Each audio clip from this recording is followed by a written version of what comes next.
ধুনীয়াকৈ শুকান চাউল লাগে। এটা চচত অলপ পানী গৰম কৰি ল'ম।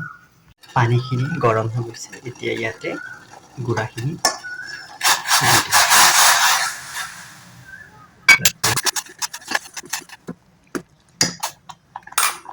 চাউলৰ গুড়িটো এনেকৈ ধুনীয়াকৈ গৰম পানীত সিজাই ল'ম।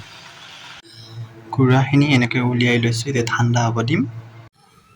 এটা নাৰিকল লৈছোঁ, এতিয়া নাৰিকলটো ধুনীয়াকৈ ফটাই ফালে ৰুকি ল'ম। যি গতিকে খাই ভাল পাওঁ সেই হিচাপে কৰিবও লাগিব, হয়নে নহয়? এয়া হৈ গ'ল মোৰ নাৰিকলখিনি ৰুকি ল'লোঁ। সিজাই থোৱা চাউলৰ গুড়াখিনিও ধুনীয়াকৈ মই আটাৰ নিচিনাকৈ এনেকুৱাকৈ মাৰি লৈছোঁ। ইয়াতে মই অকণমান শুকান চাউলৰ গুড়া এড কৰিছোঁ, কাৰণ মানে অলপ বেছি পনীয়া হৈ গৈছিল। আপোনালোকেও এড কৰি দিব যদি মানে বেছি পনীয়া হয় তেতিয়াহ'লে। এতিয়া মই নাৰিকল আৰু গুড় মিঠাই আৰু চেনি তিনিওটা ধুনীয়াকৈ মিক্স কৰি ভাজিম। এতিয়া দিম গুড় মিঠাইখিনি। গুড় মিঠাইও বেছি নিদিওঁ, নাৰিকলখিনি যিমানখিনি আছে সেইটো হিচাপে ধুনীয়াকৈ গুড় মিঠাইখিনি দিম। বস্তুটো ভাজি ল'ম। এতিয়া মই দিম অকণমান চেনি, যিহেতু মই চেনিটো মিঠাটো বেছি ভাল পাওঁ, সেইকাৰণে চেনি দিম। ইয়াত আপোনালোকে চুজিও দিব পাৰে, চুজি দিলেও ভাল লাগে, বা টেষ্টটো বেলেগ হয় চুজি দিলে। এতিয়া এটা চচত পানী গৰম হ'ব দিম।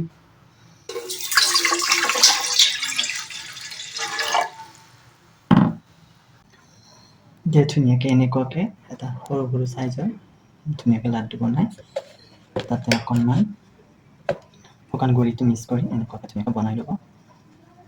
আপোনালোকে ধুনীয়াকৈ বেলনাৰে বেলি ল'ব পাৰে, বা মই বেলি লোৱা নাই, হাতে এনেকৈ বনাই লৈছোঁ। যাৰ যেনেকৈ সুবিধা হয় তেনেকৈ বনাব পাৰে।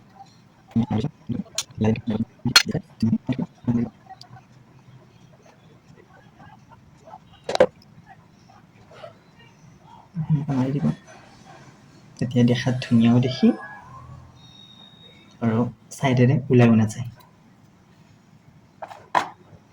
এতিয়া আৰু এটা বনাই দিম।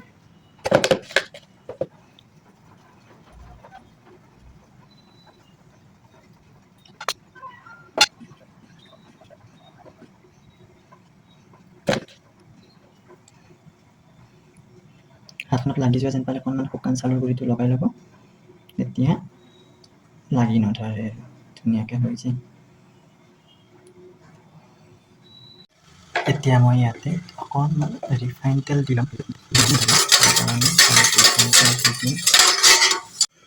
এয়া মই বনাই লৈছোঁ এইখিনি এতিয়া ধুনীয়াকৈ সিজিবৰ কাৰণে দি দিম।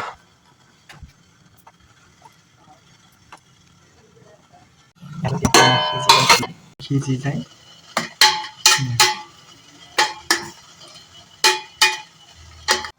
হৈ গ'ল পিঠা বনোৱা, এয়া চাব পাৰে। আপোনালোকেও ট্ৰাই কৰিব ঘৰত।